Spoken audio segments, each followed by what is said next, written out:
queridos usuarios, en este video vamos a hablar sobre la oferta y posteriormente, después de ver cómo, en este caso, los productores se comportan y toman sus decisiones, vamos a ver cuáles son los determinantes de la oferta.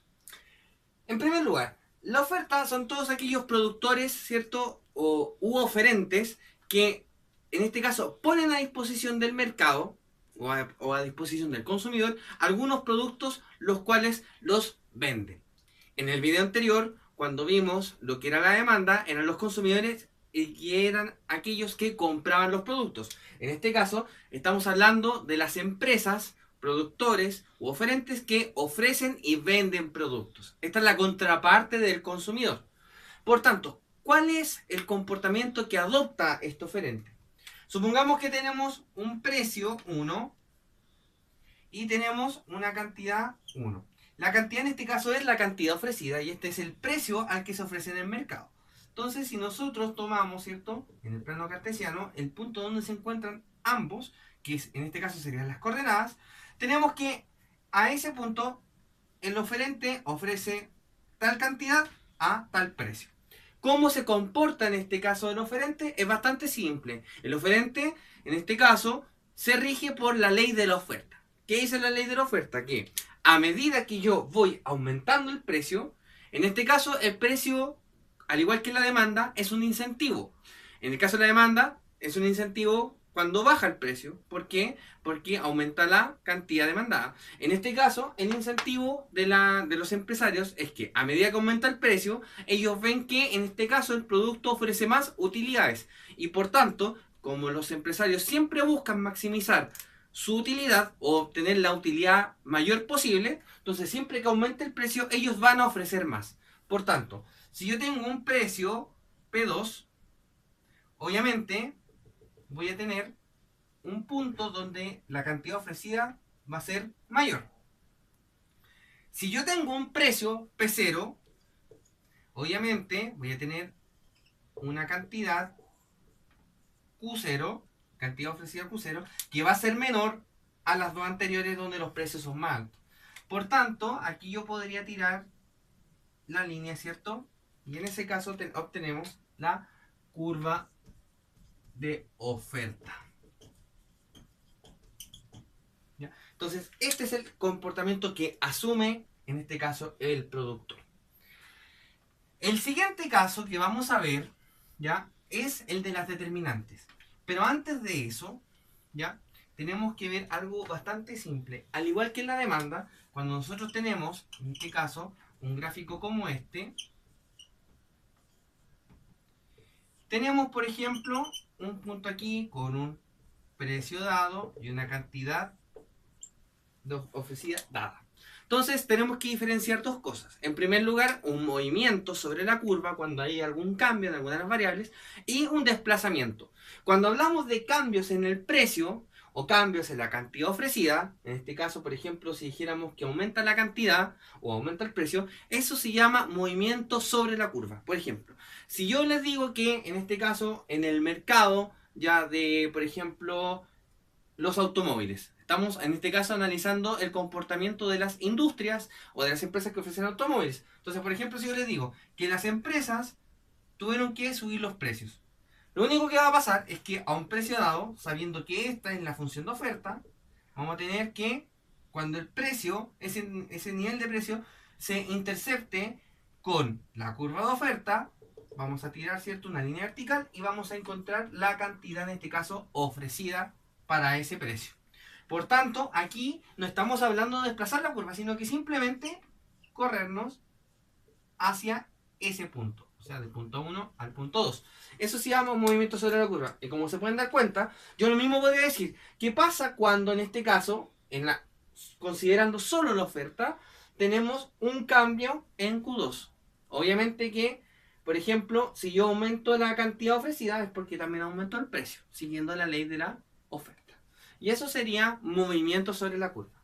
Cuando hay desplazamiento ocurre algo absolutamente distinto.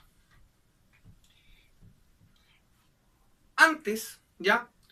¿Cuáles son las determinantes que pueden desplazar la oferta? En primer lugar, tenemos la de los precios de los factores. Como bien saben, todas las industrias ocupan insumos, trabajadores, máquinas, arriendan locales para poder producir, etc. Todo factor productivo que nos ayude a producir tiene un costo. Y por tanto, cuando los costos suben, muchas veces ya los precios se determinan de la siguiente forma. El precio ya siempre es igual al costo más una utilidad. Y como bien saben, en los mercados muchas veces el precio viene dado por el mercado, entonces este precio es fijo. Entonces, cuando sube el costo, ¿ya? Tengo que mantener la igualdad. Por tanto, si yo no puedo cambiar el precio, ¿ya? Va a bajar la utilidad. Por tanto, cuando veo que el precio o el costo de un producto, ¿ya? Sube, el empresario sabe que va a perder utilidad y por tanto deja de producir porque no tiene más incentivos para aumentar su producción. Por tanto, cuando aumentan los precios de los factores, ¿ya? O de los insumos o los salarios, ahí el empresario tiende en ese caso a reducir su producción. O sea, en este caso, si nosotros vemos en este gráfico la oferta, aquí tenemos la cantidad, aquí tenemos el precio. ¿Hacia dónde en este caso se reduciría la cantidad ofrecida? ¿Hacia la derecha o a la izquierda? Obviamente hacia la izquierda, porque es cuando tiende a cero. Entonces, ¿qué es el valor menor que puede tomar? Entonces, obviamente que cuando los precios suben de los factores, la curva se corre a la o se desplaza a la izquierda. Ahora, ¿qué ocurre con el siguiente factor? Que es la tecnología. Con la tecnología, ya es lo mismo que pasó para la Revolución Francesa. La tecnología es la que nos permite, en este caso, transformar los insumos en productos. Por tanto, si la tecnología aumenta, o sea, disminuye en su precio o se descubre una nueva tecnología, ¿ya? Mejor, se descubre una nueva tecnología, una máquina, eso me va a permitir, por ejemplo, producir los mismos productos pero a un costo más bajo. ¿Eso qué significa? Que baja el costo al mantener la igualdad con el precio, sube la utilidad. Por tanto, el empresario, ¿qué es lo que hace?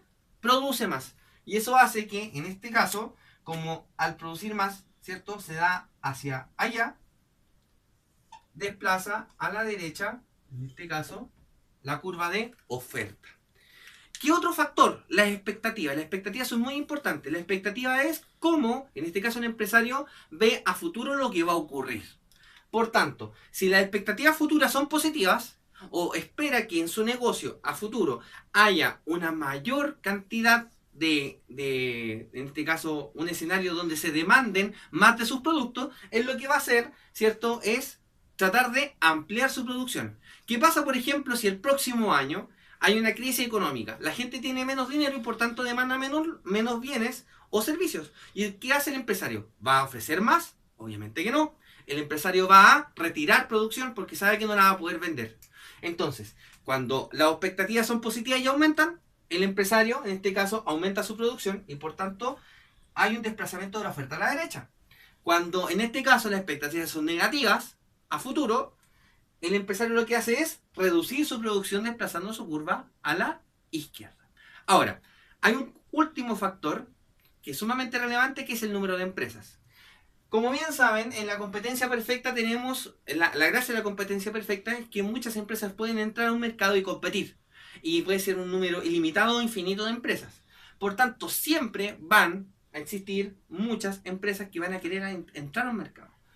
Por ejemplo, supongamos que, en este caso, a un precio dado, 1, tenemos esa curva de oferta. Y tenemos una cantidad. Y supongamos que esa cantidad la suministran 10 empresas. ¿Qué pasa si ven que a ese precio las empresas dicen podemos tener utilidades, vamos a entrar a este mercado? Entonces, lo que hacen es que vamos a producir la misma cantidad con 5 empresas más, o sea, por ejemplo, con 15. Si habíamos hablado que con 10 producimos eso, obviamente que no. Las nuevas empresas van a traer nueva producción. Por tanto, esa nueva producción adicional se suma a la que había ya antes. Entonces, esto aumenta también, formando la cantidad 2. O sea, con un número de empresas mayor, en este caso la curva de oferta se desplaza. Y con una cantidad menor de empresas, la curva de oferta se contrae o se desplaza hacia la izquierda. Ahora, Todos estos ejemplos de determinantes que acabo de dar, ¿ya? Siempre se asumen ceteris paribus en el precio, que significa que el precio siempre se mantiene constante mientras cambian algunos de estos factores, ¿ya? Y estamos hablando solamente de un esquema analizando solamente la oferta por sí sola. Entonces, por ejemplo, hay un caso muy particular donde básicamente se ha visto en la última semana, ¿ya? De el caso de el aumento del precio del petróleo a nivel mundial. Entonces, por ejemplo, tenemos P1 y una cantidad 1. Todos sabemos que del petróleo se derivan muchos combustibles y uno de ellos son los que ocupan para los autos. Entonces, la pregunta es, ¿cómo en este caso afecta a las bencineras, ya? Solamente analizando bajo este enfoque, cómo a las bencineras o a las productoras de gasolina le afecta el tema del, en este caso, un aumento de los precios del crudo. Entonces, básicamente esto. Tenemos la curva de oferta y obviamente que a ese nivel inicial tenemos una cantidad ofrecida 1. Por tanto, ¿qué ocurre con el precio? El precio sube, ¿ya? El precio del barril de crudo sube. ¿Y qué va a pasar con la producción? Obviamente se va a contraer, porque el crudo, el barril de crudo de petróleo es un factor. Y por tanto, como es un factor, ¿ya? Al ser un factor productivo para producir la gasolina, eso hace que los costos suban y por tanto tiende a reducir las utilidades de quienes fabrican la gasolina. Entonces esto tiende a contraerse. ¿Ya? Y eso es, pues con eso basta para poder entender cómo en este caso se desplaza la curva de la oferta, en este caso con un ejemplo práctico. Nos vemos en el siguiente video, que les vaya muy bien y muchas gracias.